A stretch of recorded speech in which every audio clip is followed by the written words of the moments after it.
Okay, so Ableton Link is now released as a beta, and I'm fortunate enough to have 3 computers here that I can use to test this out with. I've done already a couple of tests yesterday, had a lot of fun with it.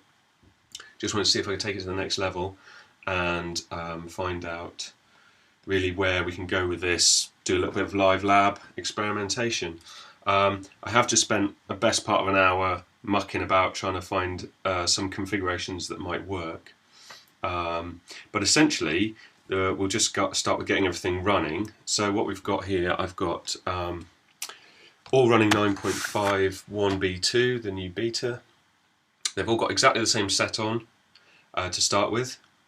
And I've installed them all, and I just need to go in to the preferences and turn the link on. So I'm going to turn it on the first device. I'm going to turn it on here. Okay. There we go. If I stop this one over here, you can see the yellow bar running here. Link on, yellow bar running here. So, theoretically, we should be all linked up. So I can press play on any of these at any time, and they should all start in time. So I'm just going to launch a couple of drum clips. 1, 2.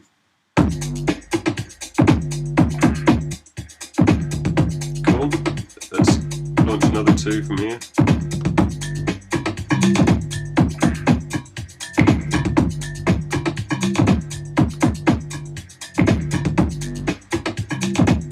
And let's launch another couple from here.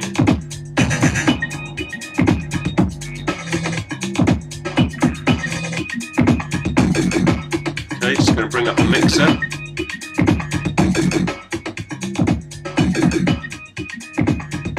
Okay, so this one's coming in digitally. I've got a mute here. This one's coming in digitally into the sound card. This one's coming in analog inputs. This one's obviously connected to the main computer here. And that just seems to be working absolutely fine. I'm direct monitoring through my sound card, so I'm not bringing the audio back through live to reduce the latency. And as you can hear, it's all sounding very much in time.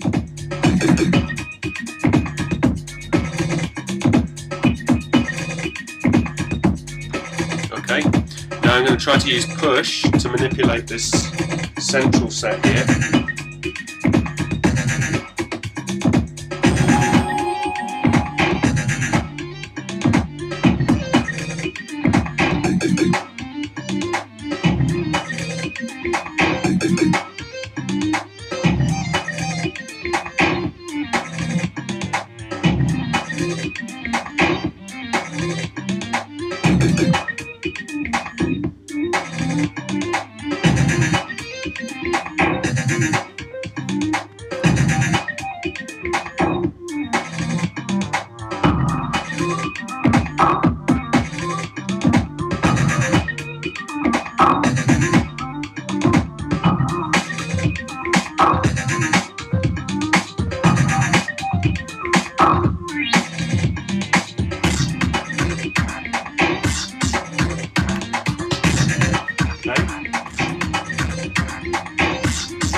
Right, well that all seems to be working really well, just timing wise.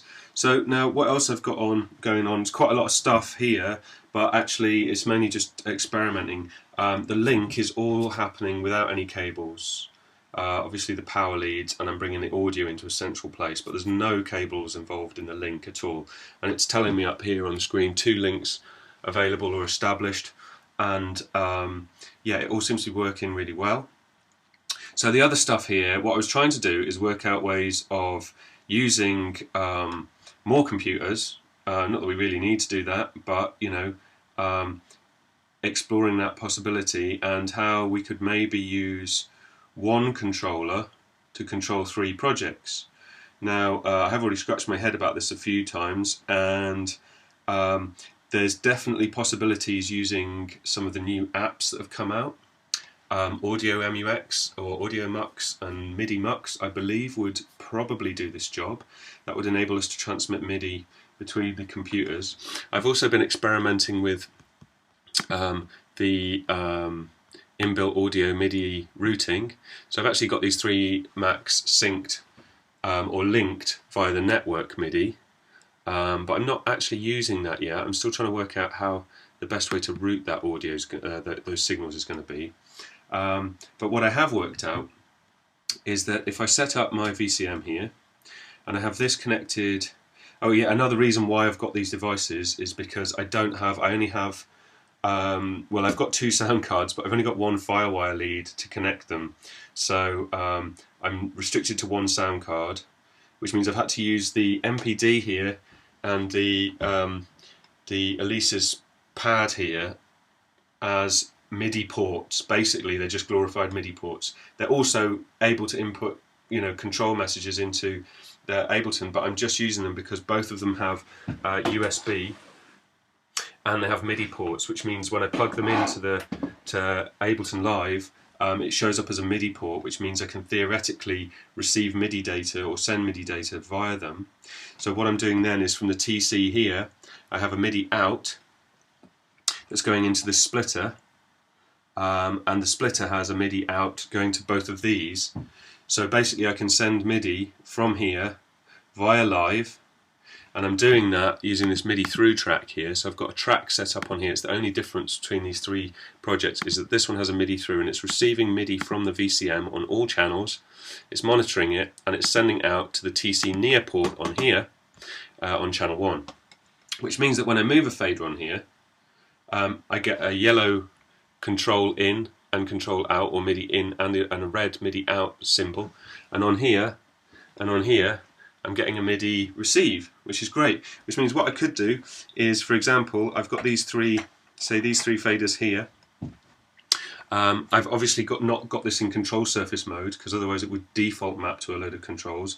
And I've tried to get the control surface mode to work on all 3 devices, but I haven't managed to get that to work yet. I don't know if it's even possible. But at the moment, so what I can do is I can go into MIDI map mode here. I can get my master volume for this one, and I can assign it to this fader. I can go into MIDI map mode here. I can get the fader from here and assign it to this one. And I can go into MIDI map mode here, and I can assign the MIDI from that one to, or I can't assign the MIDI from that one to that one, because I've not set the settings up somehow, or I've plugged it in the wrong place.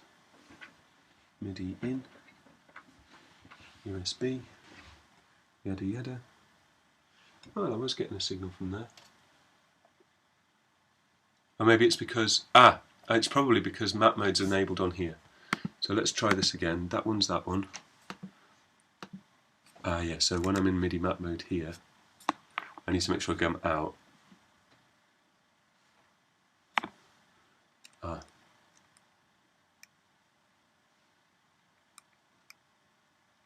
Now I see stuff not performing quite how I'd anticipated. So let's go back to MIDI map mode here, delete that mapping, and let's come into MIDI here, delete that mapping. Right, so I'm still getting signals on all 3, so if I go to map mode here and I assign that one to that one, I can control the fader on here. Not sure if you can see it, but if I whack it right up, you can see the volume going into the red there. Let me try now map mode on here. Okay, so when I map something on here, it deactivates the mapping on there for that controller, for that specific controller, which is interesting. Okay.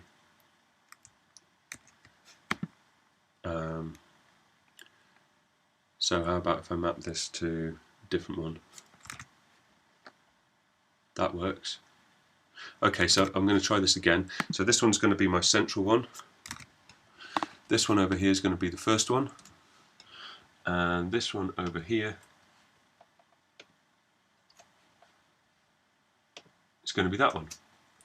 Great. So now I've got master volumes for all three of these computers, all three instances of Ableton Live on there. So if I now do whatever I did to undo whatever I did to mute it, turn this down. Okay. So I've got computer 1, computer 2, sorry, computer 2, computer 3.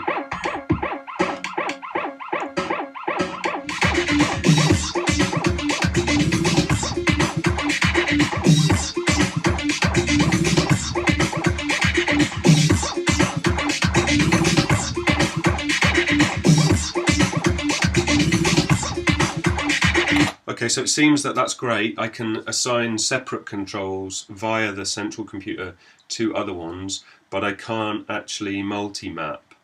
So I can't map one control on here currently to the same parameter on 3 different instances, because it would seem that as soon as I assign something here, it stops sending the MIDI through. Now I'm pretty sure I could circumnavigate that if I had another MIDI device that would work if my controller wasn't USB. So because it's having to go through the computer first, the computer's getting a choice as to what messages it receives, transmits and stuff. I'm sure that's adjustable. But if I was to use the MPD as the central one, for example, I could output directly via MIDI. And that MIDI could go directly to this box and then split. So we're not asking it, the MIDI messages, to go through a computer. In fact, what we'll do right now is we'll try that. Okay, let's see if this works. Yeah, so this is independently powered. It's not USB'd, it's not connected in any way to anything, other than the MIDI out is going into this box, and then from there it's being split to go to the other three, to all 3 computers. So when I move this, I'm getting MIDI on all of these channels now. So theoretically, if I go to map mode over here, just delete that previous mapping, and say I want my master volume for whatever reason to be this.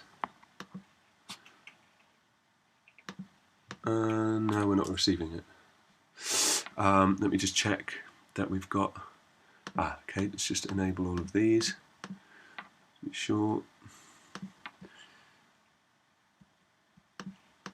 Yeah, there. So that's, I've mapped master to 1 there, to the first fader.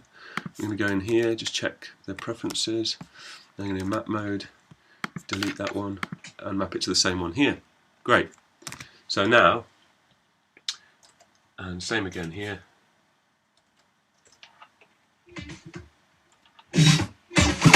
Great. So now I have all 3 volumes, all 3 master volumes on 1 here. Okay. So I can now, using a standalone MIDI controller, I can actually split that signal and send it to various places. So I've got kind of global control here. Now that's brilliant actually. So I've also got control with these other devices. I think what I could do now possibly is I could delete this MIDI through track, or at least deactivate it. I could enable the VCM control surface mode now on this one. Okay, so I've got 1, 2. Well, what's this one? Okay, well let's make this a bit fairer. Let's put that chisel out of the way. So we'll have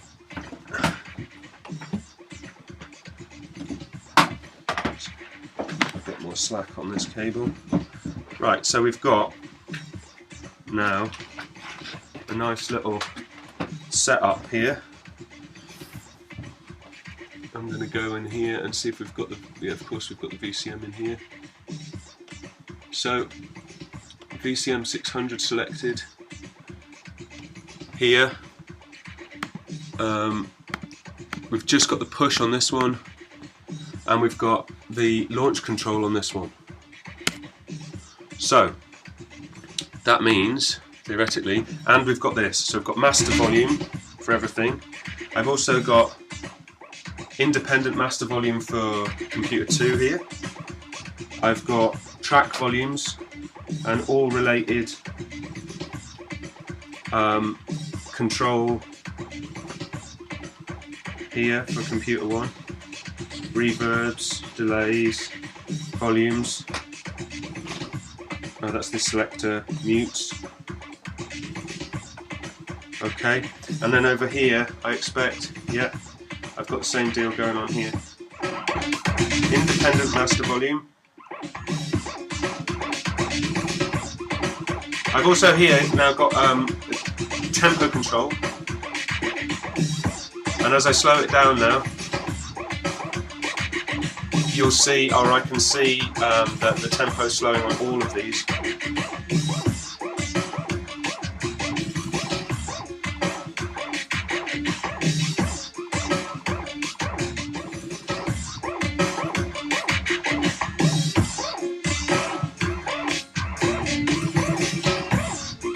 Back up.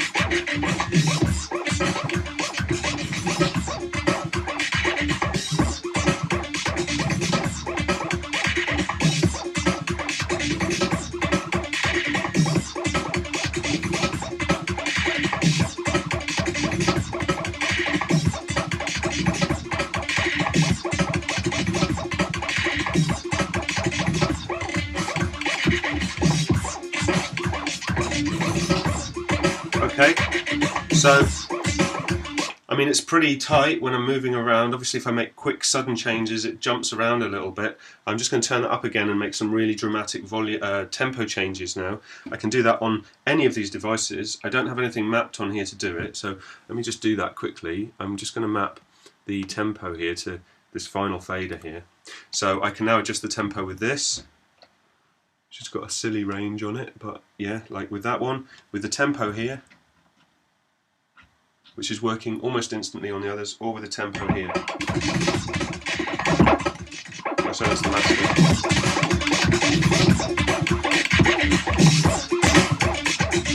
Okay, so let me just mash those tempos up a little bit, we'll see what happens.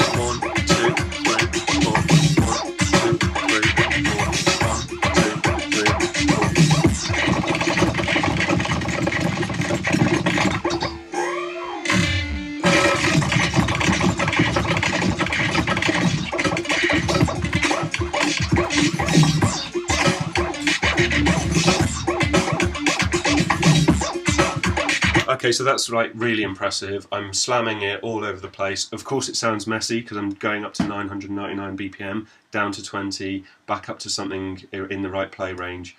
And oh, I just stopped this one, which is fine because the other two keep playing. And I can apparently stop, start, start, stop, stop.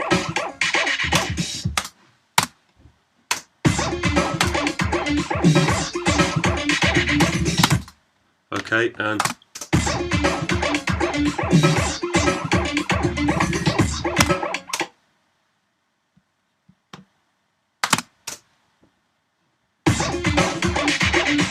amazing. Right, okay, so I've just restarted all of these now, so they're back actually reset at beat 1. So what I'm going to do now is try as best I can, because all of these bar numbers are now matching up. We're on 10, 4, 11, 2, 3, 4, 12, 2, 3, 4, 5, 13. Okay, I'm just going to try and get it to lose that.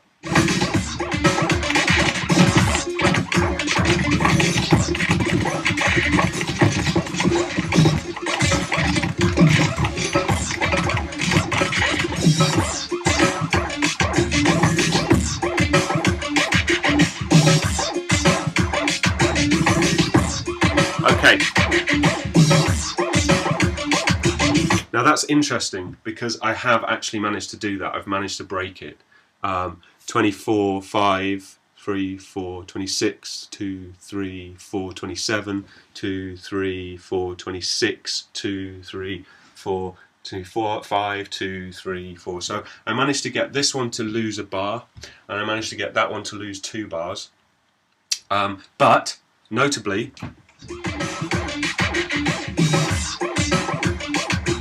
it is actually still in time and in beat. So although it lost those bars because I was whacking one up to 999 at the same time that I was turning another down to 20, at the same time I was adjusting another one. So I was adjusting 3 tempos massively, and it did go out and it's lost that, but it stayed in. And I don't think it would be fair to say that that's a bad thing, because that would be exceptionally, I don't know, I can't really think of a real world application for randomly changing over such big ranges so quickly, BPMs on 3 separate computers.